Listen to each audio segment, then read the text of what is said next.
بخل ہوتا کیا ہے یہ یاد رکھیے، بخل یہ ہوتا ہے، کنجوسی ہوتی یہ ہے کہ جو انسان جب شریعت کے ماتحت، کہ شریعت نے حکم دیا ہو کہ یہاں خرچ کرنا واجب ہے تو وہاں خرچ نہ کرنا، یہ بخل ہے، یہ کنجوسی ہے۔ اور دوسری اس کی صورت یوں آپ سمجھ لیں کہ اپنے عزیز و اقربا کے پاس بیٹھے آپ، اپنے دوستوں کے پاس جائیں تو وہاں کوئی چیز خرچ نہ کرنا، لوگوں کا خرچہ کروانا، اپنے پیسوں کو بچانا، اپنے مال کو بچانا، سنبھال کے رکھنا،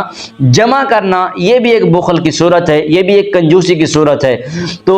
رب تعالیٰ نے اس کی مذمت بیان کی اور اللہ رب العزت نے بخل سے قطعی طور پر منع کر دیا کہ یہ بخل ہے، کنجوسی ہے، یہ جائز نہیں ہے، کیونکہ عطا تو اللہ نے ہی کرنا ہے نا۔ اگر آپ کسی پر لوٹاؤ گے،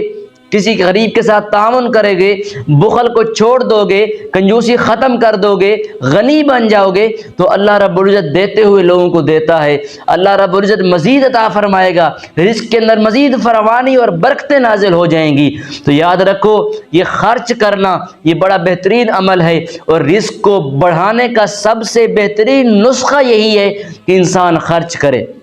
انسان غریبوں کی مدد کرے، رب کی بارگاہ میں صدقہ اور خیرات کرے، زکوٰۃ کرے۔ تو جب بندہ زکوٰۃ، صدقہ و خیرات کرے گا، بخل نہیں کرے گا، کنجوسی نہیں کرے گا، تو رب تعالیٰ کی عطا اس پر زیادہ ہو جائے گی، اور اللہ رب العزت اس کو اپنے غیب کے خزانوں سے رزق حلال وافر عطا فرما دے گا۔